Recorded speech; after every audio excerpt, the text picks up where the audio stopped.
जिस गामा के गर्भ में अच्छे जीव आते हैं, वो अच्छे स्थान की ओर जाते हैं, ऊंचे स्थान की ओर जाते हैं, तो वे अपने माता पिता का नाम रोशन करते हैं।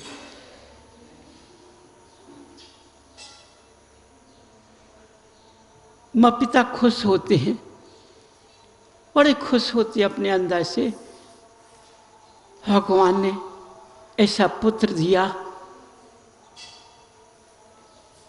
जो मेरा पुत्र धर्म रास्ते से आगे की ओर उठ गया। ये सब पूर्व के संस्कार होते हैं। जैसा माँ पिता ने पूर्व में संस्कार किया, उसी के द्वारा ये पुत्र पैदा होते हैं। किसी किसी के पुत्र धर्म से विमुख हो जाते हैं। समझो, जब धर्म से विमुख हो जाते हैं, वो अपने माँ पिता का नाम नीचे गिरा देते हैं। देखो, उस माँ पिता की कपूत संतान हुई है। जिन पुत्रों ने अपने धर्म का रास्ता नहीं पकड़ा, धर्म के रास्ते पर ना आकर अपने माँ पिता का सम्मान नहीं किया, आदर नहीं किया, मर्यादा नहीं की,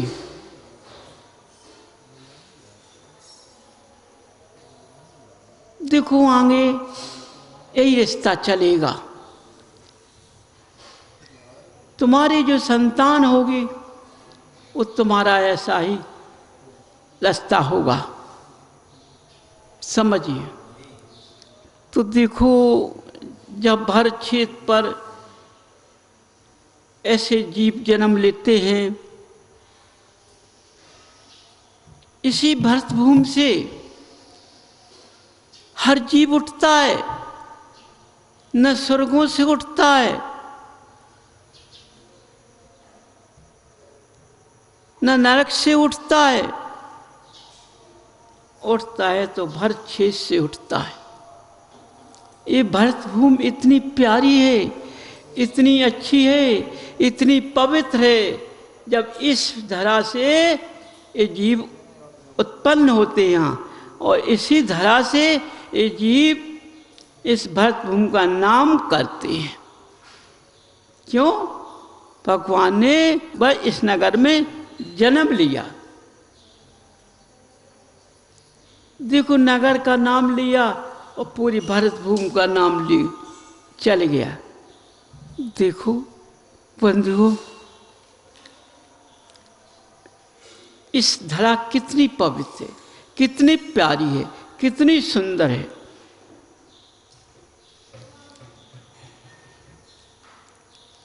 जब बांसुज जन्म लिया, यौवन अवस्था पे तैयार हुए,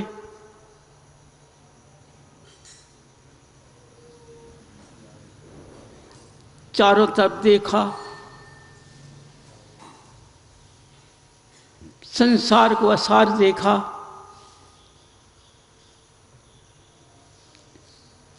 इनके माँ पिता ने इनके शादी का प्रयास किया, लेकिन संसार को असार देखते हुए, देखो बंधुओं, जब संसार को असार देखा अपने नेत्रों से इन्होंने, समझो, आज कौन सा दिन है? उत्तम ब्रह्मचारी। समझिए, इन्हों की भावना ने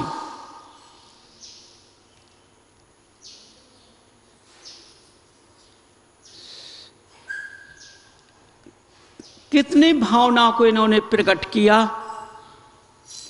देखो, सबसे पहले भाव अच्छे होना चाहिए। यदि तुम्हारे भाव अच्छे हैं तो उपाय को अपने पास रखना चाहिए। उपाय माने अंग। जब भाव के साथ अंग तैयार होते हैं, ये धर्म प्रभावना अपने अंदर प्रवेश कर जाती है। देखो, जब जहां अंग तैयार होते हैं तो पहले भावना से अंगों को तैयार किया। जब सारे अंग तैयार हो गए, माने उनके पास में क्षमा का भी रतन है, सत्य का भी रचन है, सोच का भी रतन है, संयम का भी रतन है, तप का भी रतन है, त्याग का भी रतन है। ये सारे रतन उनके पास में हैं। अब देखो, सार व सार की बात रह गई है, सार असार की बात रह गई है। उनके अंदर सार था, इसलिए चारों तरफ असार दिखाई दिया। समझो बंधु, जहां सार आ जाता है, जैसे आप कोई वृक्ष काटते हैं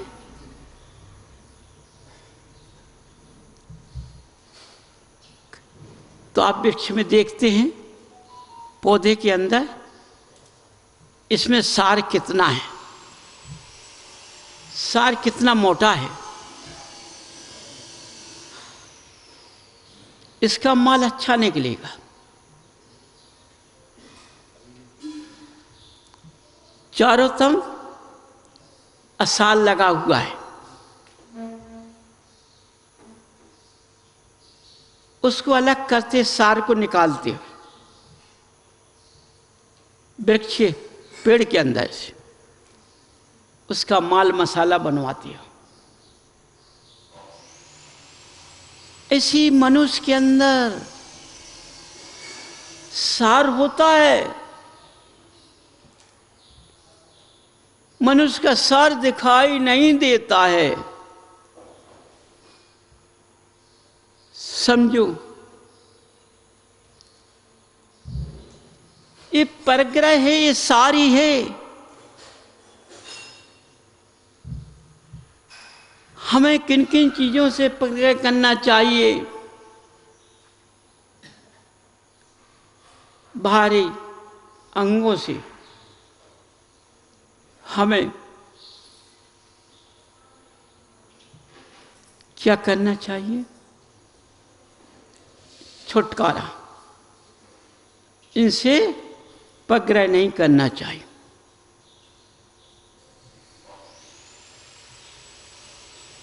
परग्रह किससे करना है?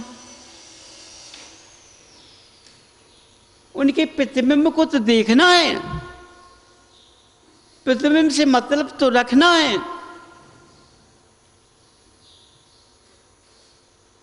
लेकिन प्रतिबिंब के अंदर देखना क्या है?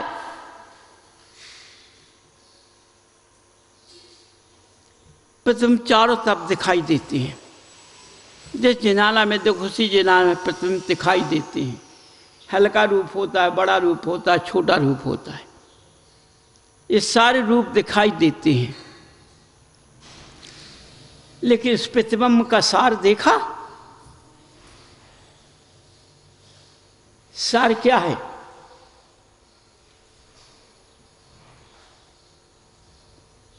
बंधुओं, जब प्रतिमा का हम सार देखने की अपनी आंखों को निहारते हैं तो उनका प्रतिबिंब ऐसे चमकता है जैसे हीरा चमकता हो।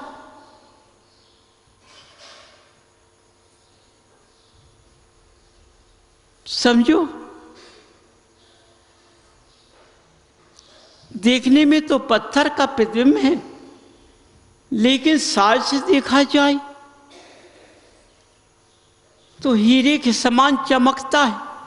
हीरे पे कभी आंख की रोशनी नहीं ठहरती है। समझिए, निगाह नहीं रुकती। माने कितने गुणों के धारी हैं, कितने गुण इनके अंदर विराजमान हैं।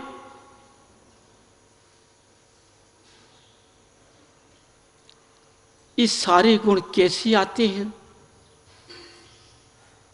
बंधुओं? सबसे पहले हम भावना से ब्रह्मचारी होते हैं।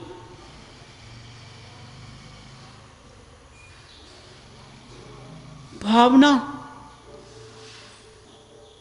मैंने किसी की प्रति गलत नहीं की, गलत भाव नहीं ले आए,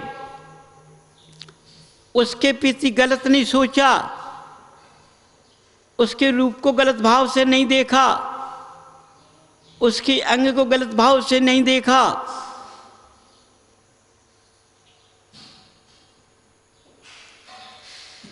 भावना से मैंने ब्रह्मचारी को पद को धारण किया। जब मेरी भावना गलत नहीं होगी तो जरूर मैं इस पुद्गल को साज से सजा लूंगा।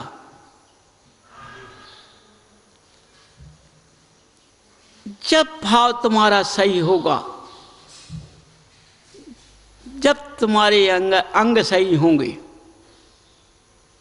यदि तुम्हारे अंदर अंग सही नहीं है, उपाय तुम्हारा सही नहीं है, तो भावना कभी सही नहीं हो सकती है, तो सार कभी आ नहीं सकता है। बंधु, समझो, अपना ध्यान लगाओ।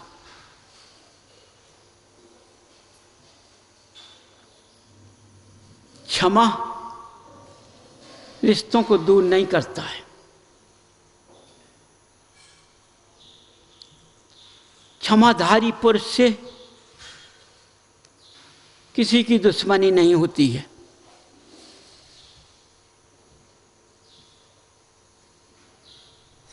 समझिए,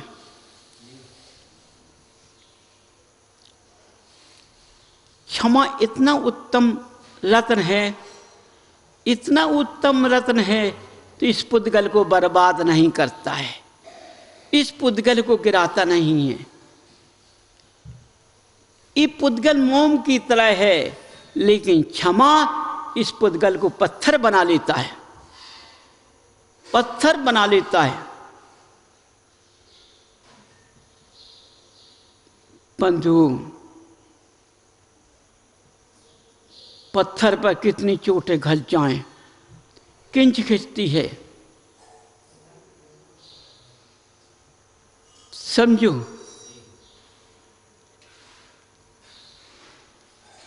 कितने हथौड़ी पड़ जाएं, कितने पत्थर इस पर बरस जाएं, लेकिन एक पत्थर टूटता नहीं है।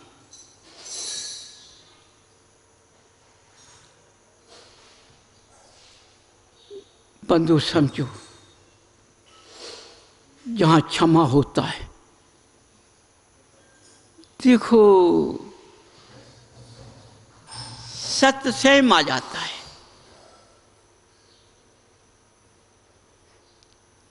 क्षमा से सत प्यार करता है, सत प्यार करता है, तुरंत सत्य आ जाता है। सत्य लोभ को पसंद नहीं करता है, सत्य लोभ को पसंद नहीं करता है, और सत्य लोभ को पसंद करता है।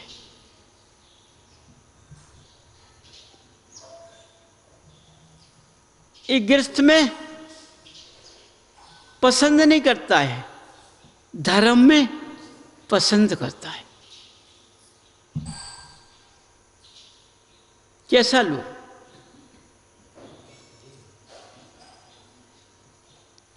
समझो, जो धर्म में लोभ करता है वो गिर जाता है, और जो गृहस्थ में लोभ करता है वो भी गिर जाता है।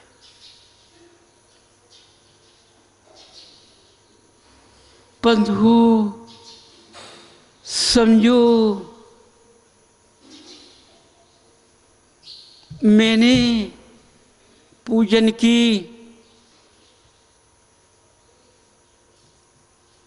आज सबसे ज्यादा भारत क्षेत्र के अंदर सही पूजा नहीं हो रही।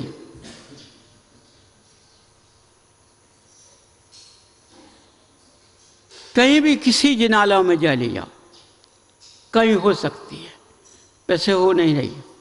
विद्वानों ने पूजा को अपंग कर दिया है, ज्ञानियों ने पूजा को अपंग कर दिया है।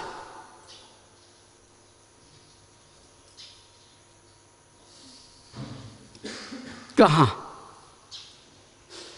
कहाँ लोभ कर दिया?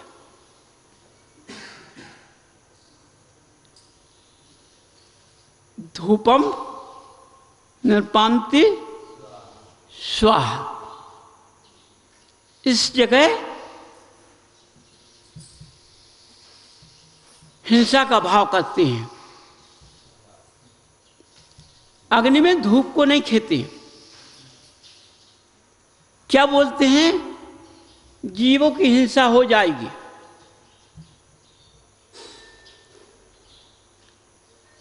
जब तुम बोलते हो तो जीवों की हिंसा होती है, तुम चलते हो तब जीवों की हिंसा होती है, तुम खाना खाते हो तब जीवों की हिंसा होती है, जब खाना बनवाते हो तो जीवों की हिंसा होती है। लेकिन भगवान की पूजन में धूप को खेने से, अग्नि को रखने से जीवों की हिंसा होती है। देखो, जहां अग्नि का वास नहीं होता है वहां पवित्र नहीं होता है, पवित्रता नहीं होती है। समझो, वह पूजन अधूरी है।